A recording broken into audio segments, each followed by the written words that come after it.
Bonsoir à tous.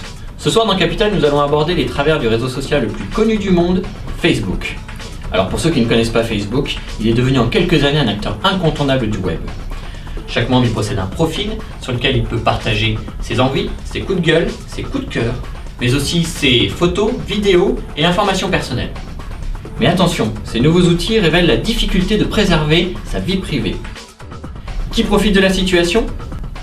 Peut-on faire confiance aux réseaux sociaux pour protéger nos données, ou tout le monde peut-il avoir accès à nos informations personnelles ? Et dans ces cas-là, certaines photos de soirée peuvent être les plus malvenues. Vous allez vous rendre compte dans ce reportage que deux jeunes mariés, Benoît et Marie-Julie, en ont fait les frais. À trop vouloir divulguer, à trop vouloir partager, vous allez vous rendre compte de la somme d'informations que l'on peut réunir grâce à ce média surpuissant.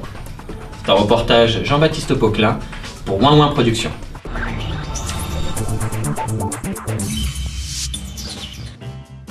La page Facebook de Marie-Julie Gibert, répondant aussi au doux nom de Juju, Maju ou encore Boupsi, fourmille d'informations personnelles. Outre une photo de profil actualisée régulièrement à titre d'accueil, nous apprenons en s'intéressant à son compte que cette ancienne boulonnaise est depuis peu domiciliée à Paris, dans le 20e arrondissement, non loin de la place Gambetta. Après 8 mois d'attente, le suspense prit fin et les jeunes parents ont fait la connaissance le 14 mars 1982 d'une petite fille à la bouille déjà craquante. Ses parents, ainsi que sa grande sœur Thérèse, Schmutz pour les intimes, ne pouvaient que fondre devant elle. Ce résultat était sans doute lié à sa coupe de cheveux évoquant la tendre petite boue sortie des studios Pixar. Dès son plus jeune âge, elle était à la pointe de la technologie et avait déjà la fibre fashion victime en portant des polos Lacoste en toutes circonstances, même sur la plage, et bien évidemment empruntée à son papa. Élève modèle, elle rêva d'être institutrice. D'ailleurs, très tôt, elle mit en pratique ses quelques connaissances dans ce domaine avec sa petite sœur Thérèse, avant de renouveler l'expérience quelques années plus tard avec Émile en utilisant des méthodes plutôt innovantes. Maîtresse, grande reine, tu feras ce que je te dirai. Comme ses parents l'avaient espéré, Marie-Julie excella dans de nombreux domaines, et particulièrement dans le sport, avec le ski, la navigation, l'équitation, la Formule 1, ainsi que le bobsleigh. Tant de prouesses sportives méritaient bien une bonne dose de sieste. Sous son air craquant de petite fille sage, se cache en réalité un petit diablotin, toujours prêt à faire de bonnes blagues à ses amis. Les années passantes, Marie-Julie se découvre rapidement une âme d'aventurière et décide de partir à Georgetown pour peaufiner son apprentissage de l'anglais. Enfin, c'est ce que ses parents ont cru. Et oui, pas toujours passionnée par les cours locaux, Marie-Julie a eu une façon bien à elle d'apprendre l'anglais. Profitant de l'indépendance parentale, elle découvre pour la première fois l'ambiance des stades et brave les interdits en se divertissant dans les bars de la ville. De retour en France, le parcours de Marie-Julie se poursuit à Dauphine, la seule fac de France ayant comme logo le dauphin le plus connu du monde, Flipper. Pour compenser des cours palpitants mais parfois incompréhensibles, Marie-Julie préfère s'intéresser à ses voisins d'amphithéâtre et faire de belles rencontres, au risque parfois d'irriter sa professeure de comptabilité. Grande fêtarde, Marie-Julie troque son masque d'enfant et ses cotillons pour un style starlet propre à sa vie parisienne. Toujours partante pour tout, que ce soit pour les soirées entre amis, même déguisée, que pour les défis, Marie-Julie profite de sa vie étudiante et ressent de nouveau l'envie de partir. Mais cette fois-ci, pour la Grèce. Malheureusement pour Marie-Julie, la vie étudiante ne pouvait pas durer et le moment arriva pour elle de faire le grand saut dans la vie active.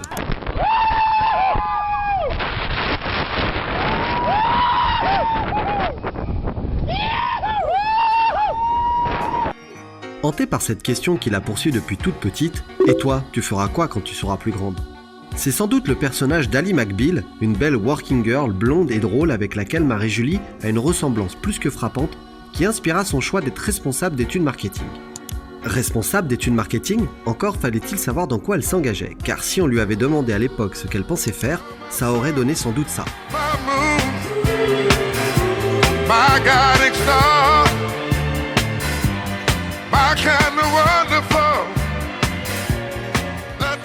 Quant aux parents de Marie-Julie, lorsqu'elle leur annonça fièrement « Je serai responsable d'études », ils eurent une vision bien différente. On a les N, on a une vente du jambon de porc castré qui est égale à 0,58. On attend en D en année suivante, donc un taux d'augmentation de 0,01% à Tokyo, Londres, New York, en sachant qu'on a un rapport de X sur 65 qui est représenté sur cette courbe. Nous attendons donc une augmentation de 15% à N+3 qui est représentée ici même sur ce graphique. A l'inverse, ses amis, conscients que la bosse des maths avait abandonné Marie-Julie depuis son entrée à la faculté, imaginaient pour elle une vie professionnelle beaucoup plus distrayante.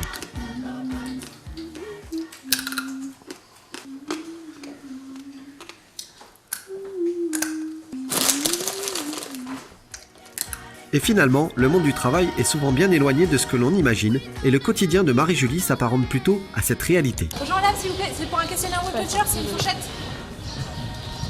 Bonjour madame, c'est pour un questionnaire Webwatcher. Il y a une fourchette à gagner. Non, merci. Mais il y a une fourchette à gagner.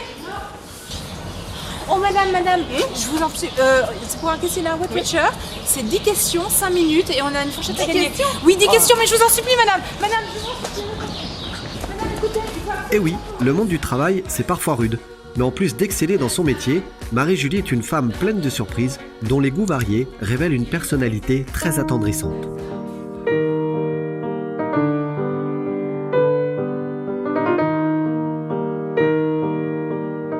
Marie-Julie Gibert, institutrice de chœur, travaille chez Nielsen à Cergy, 4e étage, 2e porte à gauche, bureau du fond, en tant que responsable d'études. Marie-Julie Gibert n'aime pas, quand l'heure du petit déjeuner a sonné, son voisin fait des bruits de tartines et de café. Elle n'aime pas laisser échapper ses effets personnels de son fourre-tout, en particulier lorsqu'il s'agit d'un de ses précieux doudous.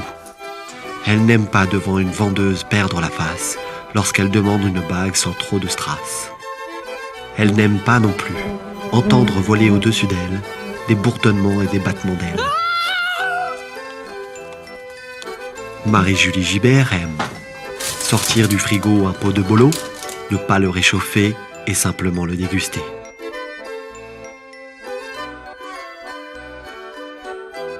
Mais aussi se déguiser dans la peau de sa chanteuse préférée. Elle aime quand le soir elle profite des gratouilles de son amoureux sans limite. Se laisser tenter par les plus folles expériences dans l'assiette, même si parfois son estomac le regrette. Elle aime aussi les shampoings aux œufs qui font de si beaux cheveux.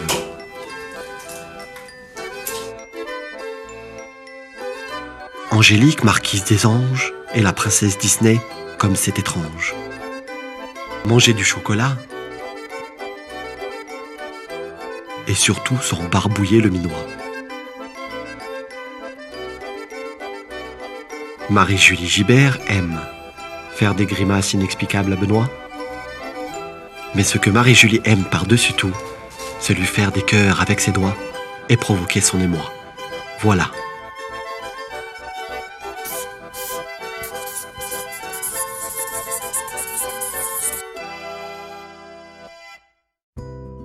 Benoît de Rességuier, appelé aussi Benoît Ress ou simplement Ben, est un jeune trentenaire né le 21 juillet 1981.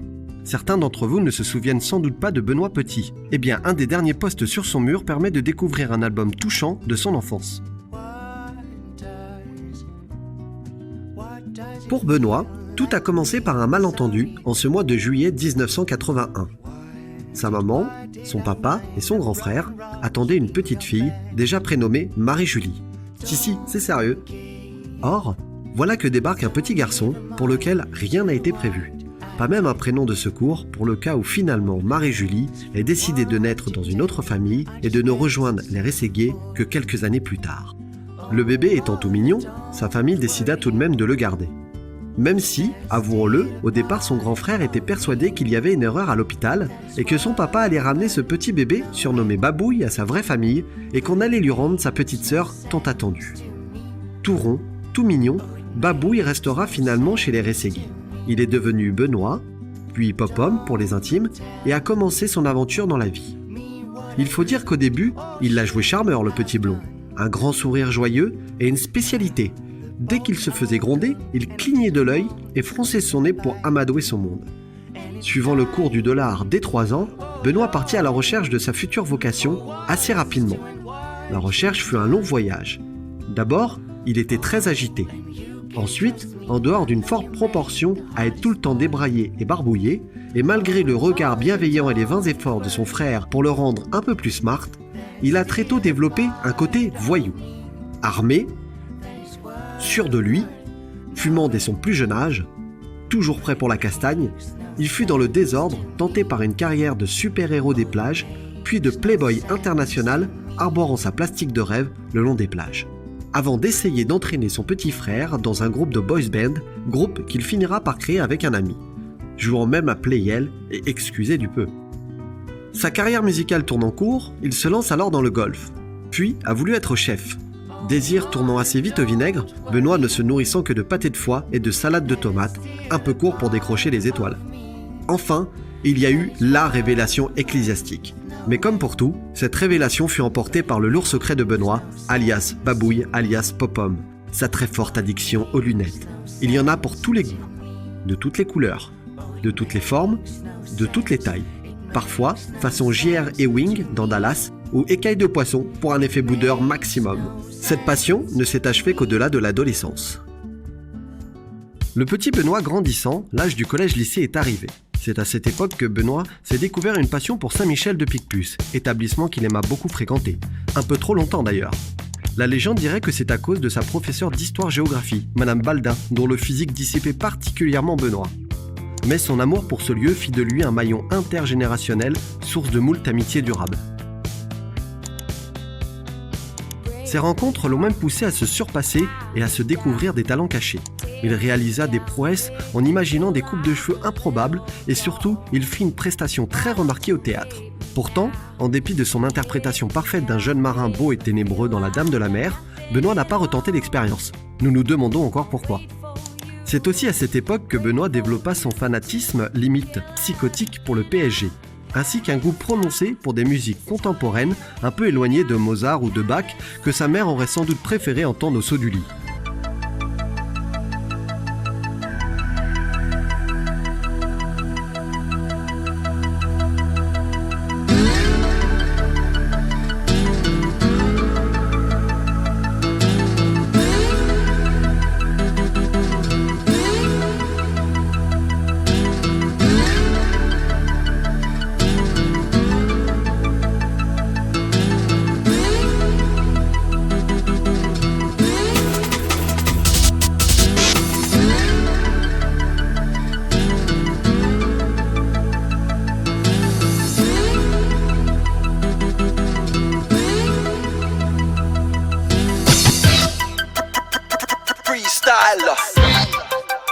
Rock the microphone straight from the top of my dome.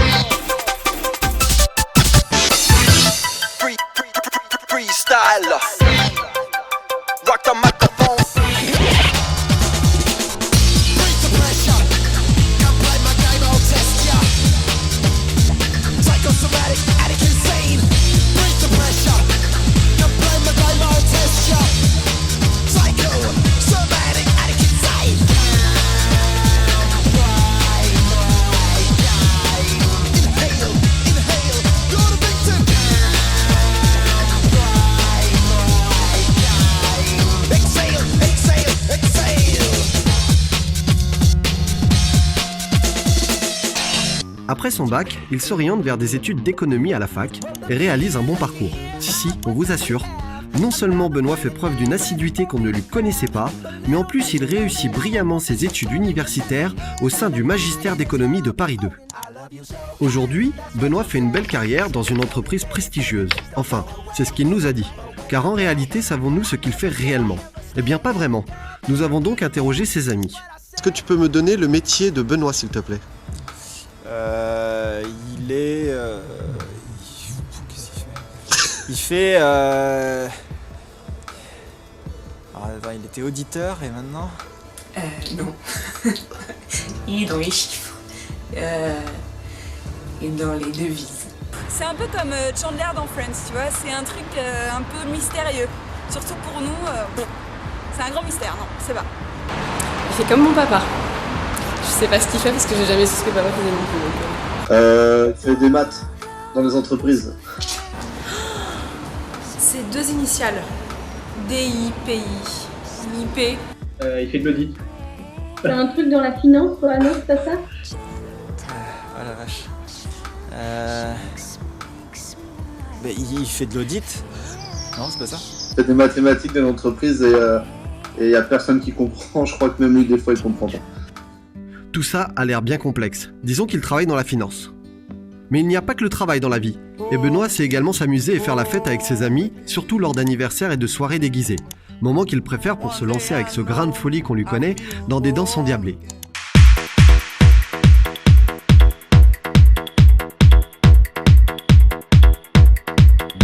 Sur le profil de Benoît, nous trouvons aussi ses hobbies et ses divertissements préférés.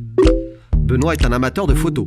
Son amateurisme poussé l'a même amené à créer un site internet, Popom, consacré à ses œuvres conceptuelles.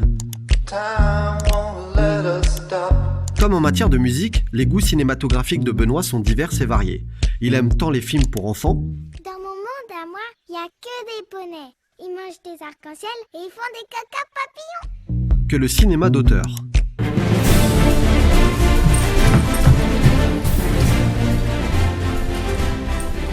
Putain borgne, où sommes-nous?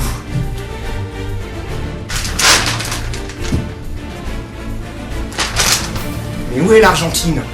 Question série télévisée, Benoît aime beaucoup Bref, la série à la mode. D'ailleurs, voici pour vous en exclusivité le dernier épisode.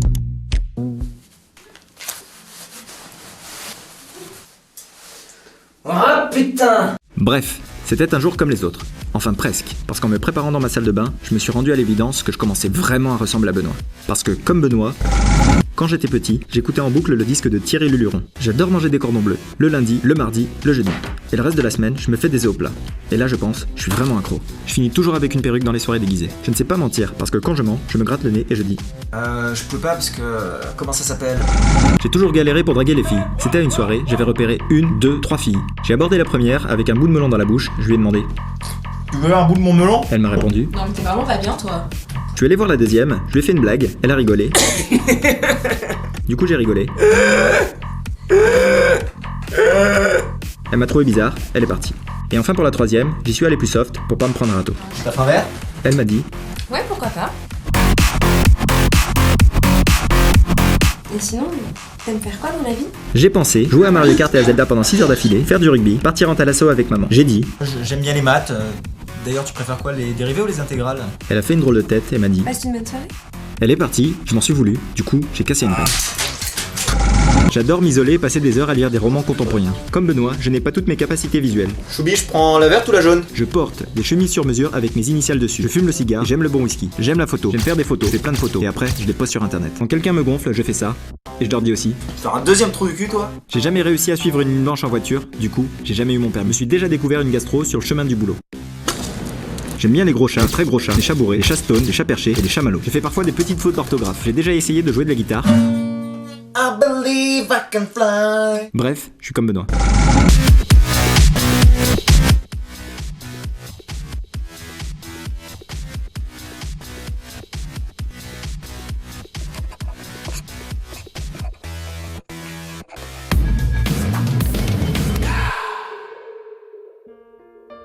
Alors que la plupart des couples se rencontrent lors de soirées, dans des cafés ou au boulot, Marie-Julie et Benoît ont innové et ont débuté leur belle histoire via le réseau social Facebook. L'histoire de leur rencontre a suscité la curiosité d'Hollywood. Le succès planétaire de The Rendezvous, raflant plus de 5 Oscars à Los Angeles, récompense le romantisme de nos deux amoureux.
Grâce à cette idylle, Marie-Julie et Benoît vivent une magnifique histoire d'amour. Avec une complicité sans égale. Une amitié enfantine. Et ont fini par créer leur propre jardin secret. Les deux choubis partagent une autre passion, la série Glee. En voici un petit extrait que tous leurs amis ont posté pour eux.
Is it the look in your eyes, or is it this dancing June?